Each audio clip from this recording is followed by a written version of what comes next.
On July 9, 2024, Parker Scholtes, 2 of Arizona, was found dead in a 2023 Honda Acura SUV parked outside her home, where her father, Christopher Scholtes, left her to nap for more than 3 hours.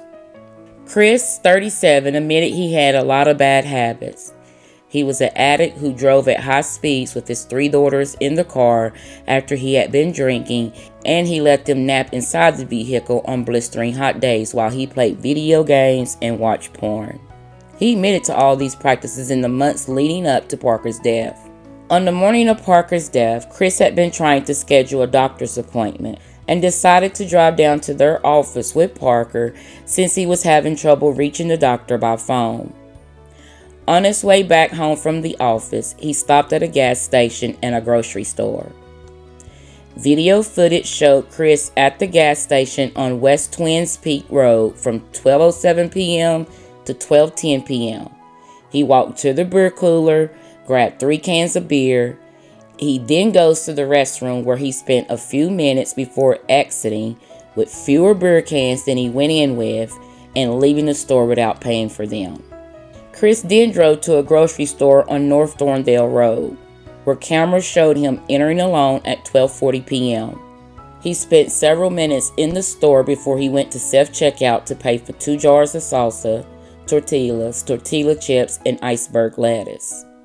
The video shows him shoplifting 2 more cans of beer.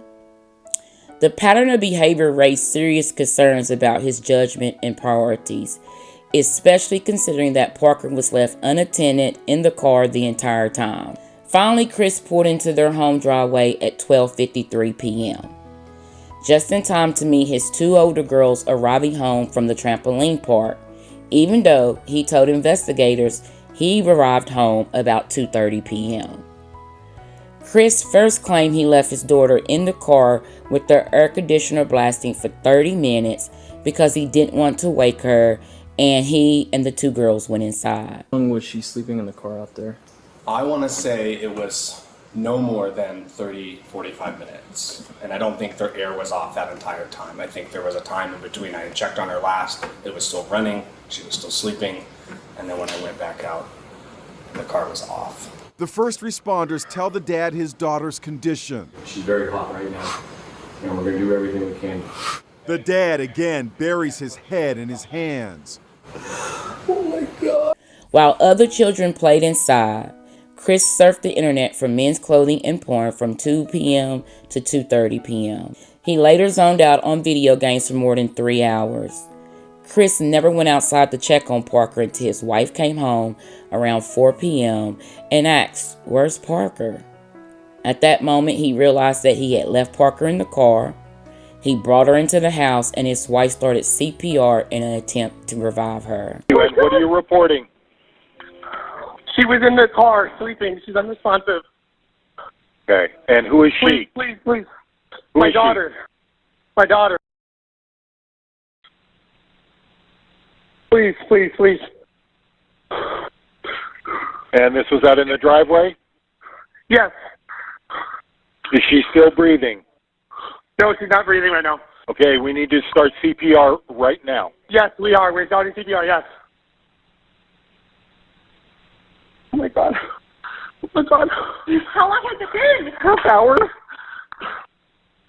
It was, but it turns off. I've been checking. Oh my God. Okay, is she breathing yet? Is she breathing? No. She's dead. Like, I need to be with her right now. Oh my God, my no! No!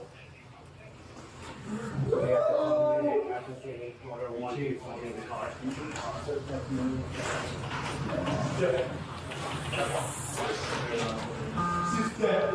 We're nothing. As Parker was rushed to a hospital, Erica admonished her husband for the dangerous move.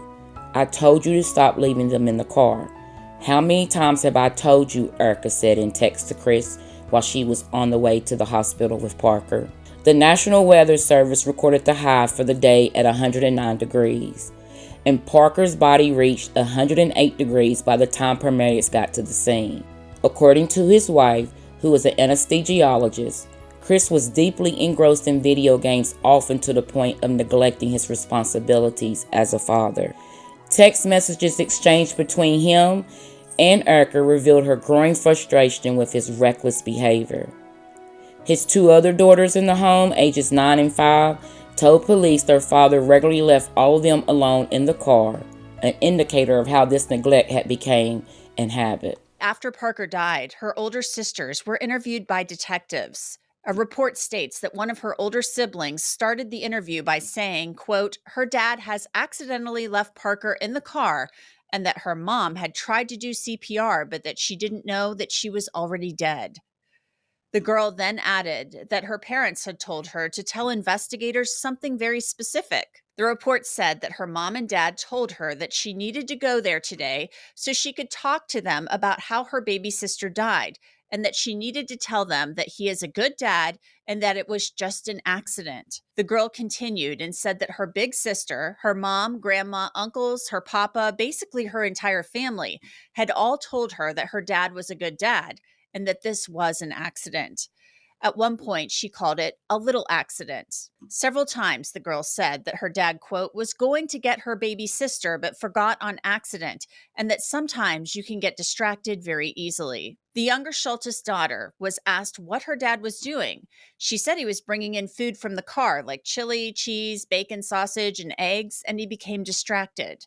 The girl then said she thought her dad got distracted by playing his game and putting some food away. The girl said that her dad plays this Super Mario game, and a game where you have to kill scorpions and where you have to kill aliens. The child said her dad sat on the couch when he played his game and the car was making a whir sound, as it did when it was moving, but she said the car was actually off. The girl also said that her dad had left her and her siblings in the car 59 times, and she said he had also left her in the car sleeping when she was a little baby and when she was a toddler. She said another time her father had left her in the car sleeping after dropping her older sister off at school, and she had to yell, "Daddy, Daddy," for him to come get her.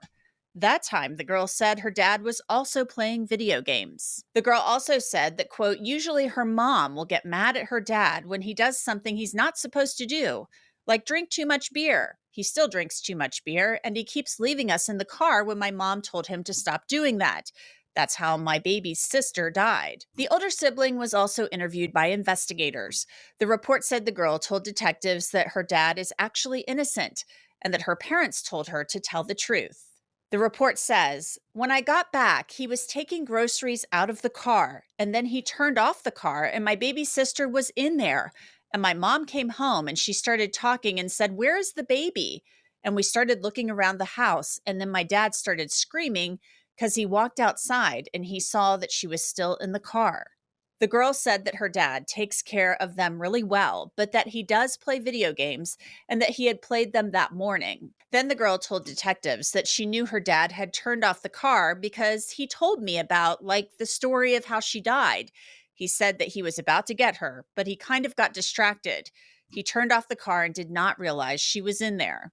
Text conversations in the months leading up to Parker's death, Erica talked about Chris and what she said was his alcoholism, former cocaine use, and dangerous behaviors while the children were in his care. "You haven't shown me you can stop putting the girls in danger or not treating me badly," Erica texted on March 11, 2024. "Even yesterday, you drove home drunk with 2 minors. You drink excessively every time. You can never have just one. I've been asking for 3 years to cut back, and it's actually gotten worse." Erica further accused him of replacing cocaine with alcohol, to which his response was, "At least this one is legal, right? And I'm a piece of shit addict, and I need to get addicted to healthy things like running again." However, just 10 days after this conversation, on March 21st, 2024, Erica texted him asking why he was going 138 miles per hour with their baby in the car and alcohol in his system, calling both of these shitty decisions. Chris responded, "You hate me. She was sleeping. It's fine." In 2019, a complete stranger even became concerned about Chris's behavior. A woman outside a local pizza restaurant made a wellness call when she noticed the girls alone inside the vehicle. The caller had even waited outside the vehicle for 15 minutes before she even called the police. Although the children didn't look in distress, she was concerned. Chris eventually was allowed to leave with the girls. Neighbors even talked about Chris's parenting style in the neighborhood chat groups over the many years the family had lived there. Some neighbors said they never met Erica. One of the moms in the neighborhood said she decided very early on that her kids would never be alone with Chris. In one instance, one of the girls' teachers found a diapered child outside her door. The teacher brought the child home, assuming it was a one thing. Another neighbor called police after hearing about Parker's death to say she really wanted it to be understood that this was a pattern of neglect which was 100% avoidable, and it was not a simple oopsie.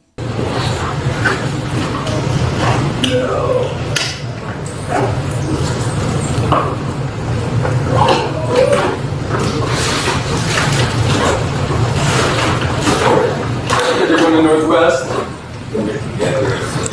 They're going to university. Yeah, they're going to Banner right now. We're gonna keep you updated with everything, okay? We just need to stand by with you right now, alright? Is that your wife out there? Yes. Okay. We're gonna make sure she gets down there okay. Alright, we have officers escorting her down there. If we need to, we will drive her down there and we'll make the same accommodations for you, alright? We'll keep you updated with everything they have there. Christopher Scholtes remained in the family's home and officers stayed with him.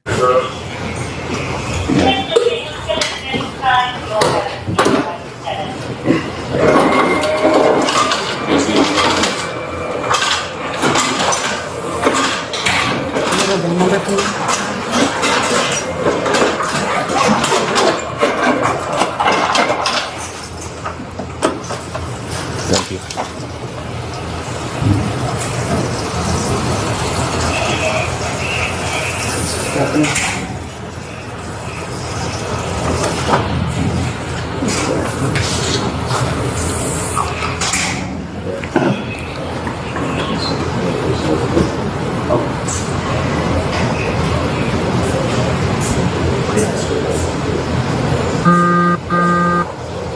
Now, as you saw, Christopher Scholtes got a glass of water and stood there, somewhat in shock.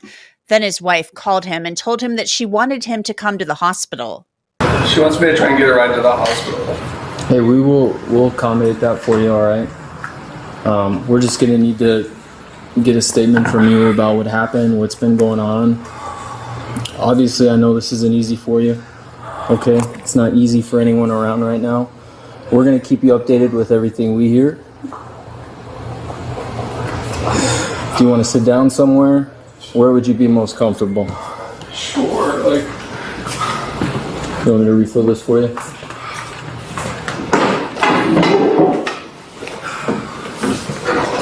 Can I sit? Is that all right? It's fine. And what happened today? We went to go back around and we we didn't stop moving. We just came home. My daughters were at Elevate with my friend next door. They got home about 2:45 or so, and then we've just been hanging out at home. She was sleeping in the car, and I had the car on. But it has a sensor where every 30 minutes or so it'll turn off if you haven't moved. I swore she was in the house playing with her sisters like she always does. I've just been right now, haven't been doing anything else really around the house. And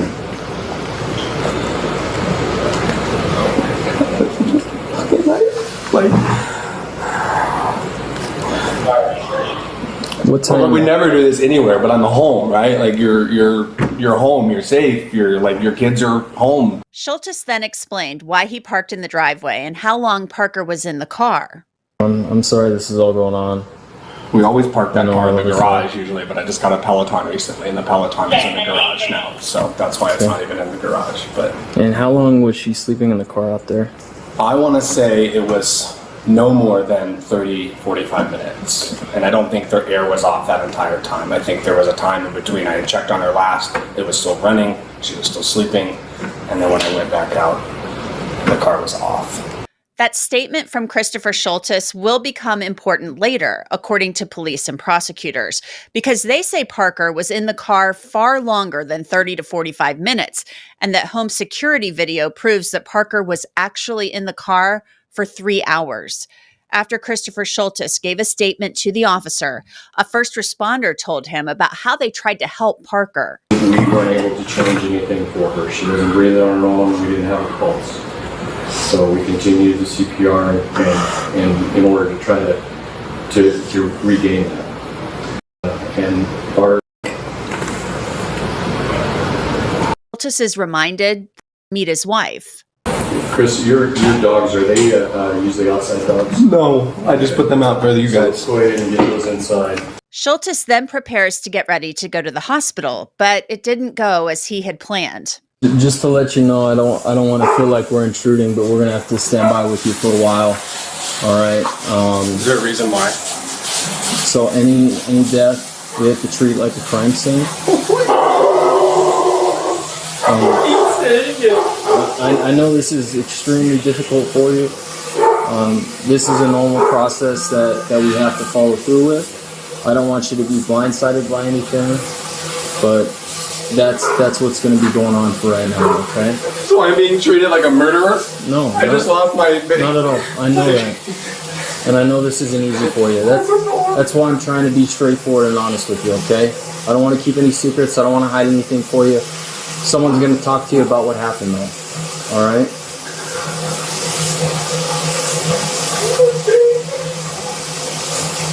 We will keep you updated with everything. My whole family, my whole family's gonna be ruined.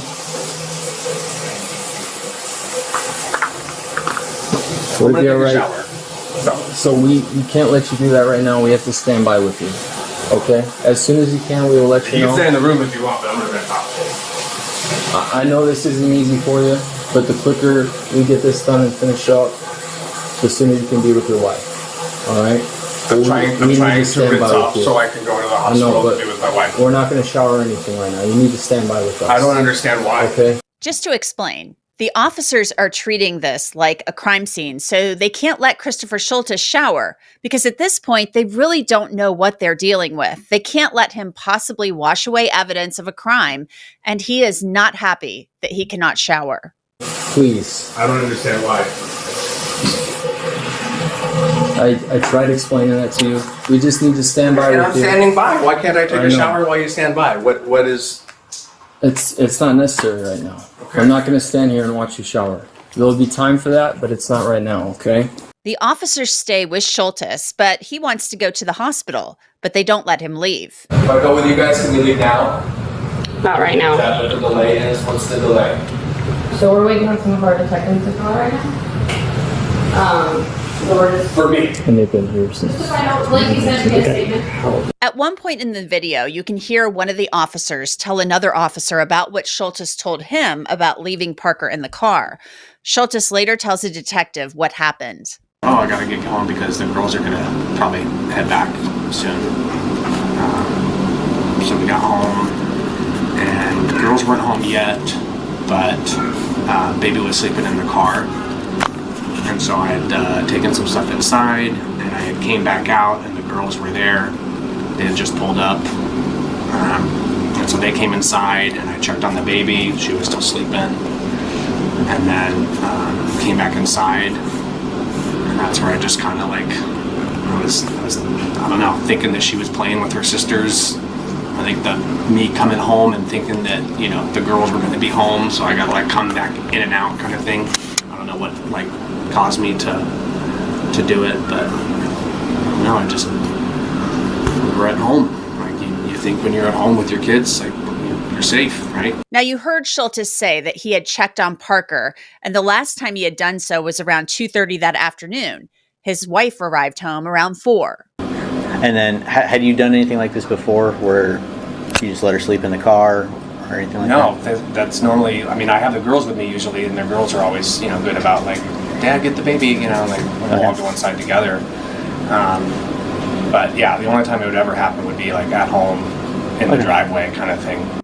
Chris was arrested and charged on July 12, 2024 with second-degree murder and child abuse. By the time of his arraignment hearing, his second-degree murder charge had been increased to first-degree murder after a grand jury reviewed the case and is facing life in prison if found guilty. I can't change the consequences of what happened, all right? But what I'm going to ask of you... Okay. Could I just have you stand up for me, please? Come on, Chris. Let's go out here. Can you grab him some shoes, please? No, come on, Christopher. It's okay. It's okay. Yes. Yeah. Can I just ask one thing, please? Yes. Yeah. Can you say bye to our kids? Okay. So listen to what I'm saying. I'm not resisting. I know. It's okay. Please. Just relax. I Just need you to relax, listen. Christopher. I need you to listen. Just Okay. relax. We will Just get your relax. shoes. Just relax. And these are the options, okay? The reason I'm here and meeting with you in person, the reason I'm here meeting with you in person is because I don't want this to be anything more than what it needs to be at its base level. You guys two were trying to I don't want as the little kids to be as traumatized. possible. So I don't want the wait kids. till after the funeral. I don't want the kids to see Dad get hauled off. Seriously. Am I going to be there for my baby's funeral? That's going to be between you and the court. Can I give him a kiss? Yeah, that's fine. I love you. I love you. There you go. Chris, I'm gonna be here and I'll take care of everything. I love you. I love you. Okay. The funeral is Friday. No heart. No f***ing heart at all. Okay.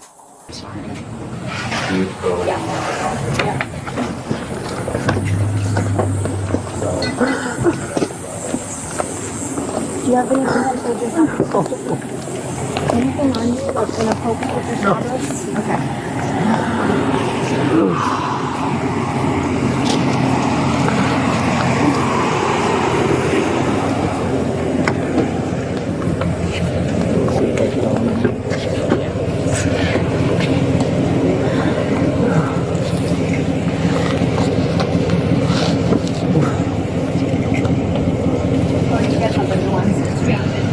What's your name?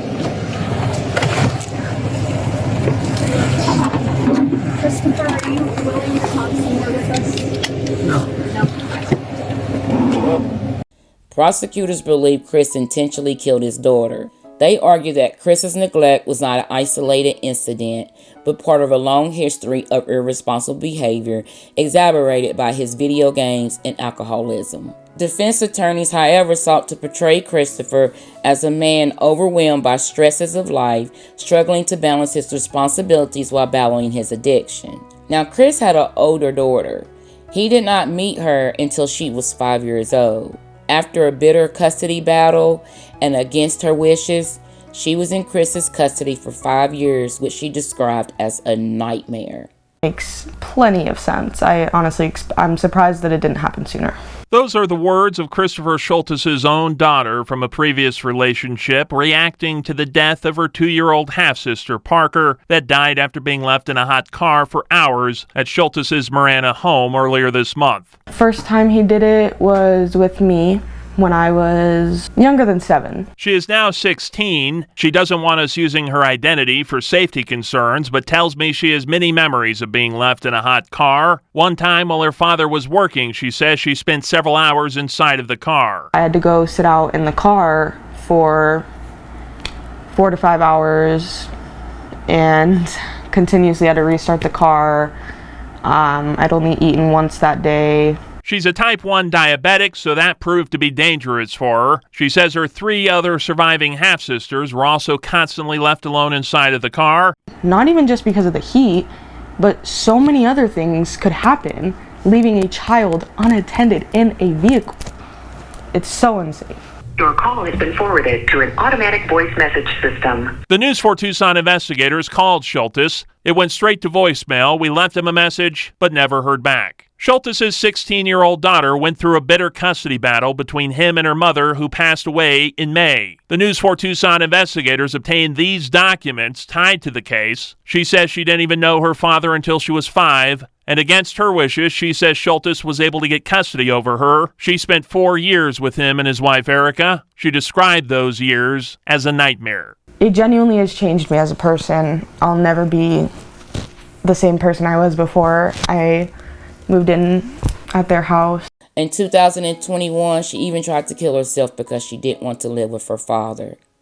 CPS got involved and the daughter was eventually sent back to live with her mother. However, her mother died suddenly in May, and now she lives with a friend of her mother's. And that she's here and safe, and doesn't have to go through any more of anything. Now it's just the healing process and being able to grieve in a safe space. For her, there's now a lot of grieving to do. A mother and sister gone. Marana detectives have reached out to her about the case. She says if her father's case ever makes it to trial, she plans to take the stand and testify against him. If they would have taken away my little sisters when I was taken away, none of this would have happened. I haven't been sleeping. I haven't been eating. All I think about all day is the fact that my dad is walking free right now. One time she called the police because she thought she had lost some cash and she didn't want to go home because she was afraid Chris would hit her. She also shared that her mother had to come and pick her up from the police station at 2 a.m. when she was just 6 years old because she had slipped out of the house and was found on a street corner. Investigators' records showed the girl saying she would frequently be slapped, thrown, have her hair pulled, have her head pushed into the walls, and be picked up by her shirt or her arm. Erica publicly applauded her husband as a father while privately asking him to stop mistreating her and their kids. 4 days after Parker's death, Erica was in a courtroom begging a judge to let her husband come home. I just wanted to say that no one understands how great of a tragedy this is more than myself, my girls, my remaining 2 daughters, and Christopher. So not only do we have to move forward with grieving for my daughter, but we potentially could be losing their father. So the absolute worst case scenario for our family is if Chris were be away from us. We're already hurting. No one else shares this bond and this trauma like all of us, all 4 of us. I know the significance of the tragedy, and I don't want you to think for a second that I underestimate the impact that it has on our lives, on everyone's lives, or that I'm undermining your concerns about the safety of those in our household. So I'm just asking if you can allow him to come home to us so we can all start the grieving process so that he can bury our daughter with us this upcoming week, and that we can go through this whole process together as a family. He's a pillar of our community. He's been a coach for young kids. He's taken them to school every day. He's been the main caregiver. I work many hours, so they're all that he sees. This was a big mistake, and I think that this doesn't represent him. And I just want the girls to see their father so that I don't have to tell them tonight that they're going to endure another loss. The judge decided to release Scholtes without requiring him to post any cash, and she explained why. Mr. Scholtes has significant ties to the community, no criminal history whatsoever. This is the kind of offense that is extremely unlikely to reoccur. I don't believe that he poses a danger to the community now, although his actions on that day may have. For all of those reasons, I am actually going to release him to pretrial services supervision. I don't believe that a money bond is appropriate at this time. However, sir, I am ordering that you do not possess or consume any alcohol or illegal drugs, do not possess any firearms, or submit to any monitoring or treatment that's directed by pretrial services. Also, sir, and ma'am, I'd like you to hear this as well. I am ordering that you are not to have any unsupervised contact with minors. You are not to be alone with children. They cannot be alone in your care while this case is pending. So your wife mentioned that she works a lot of hours. You're going to have to find a different childcare scenario if she's at work. You cannot be home alone with children. That being said, I'm not prohibiting contact, just unsupervised contact. One thing I didn't mention is that I have taken an extended leave from work so that I will be home with the kids. I just wanted to make that known. Now, as I mentioned earlier, Christopher Scholtes pleaded not guilty to a first-degree murder charge earlier this week. And you might be asking yourself how Christopher Scholtes is charged with first-degree murder. It doesn't appear that he actually intended to kill his daughter.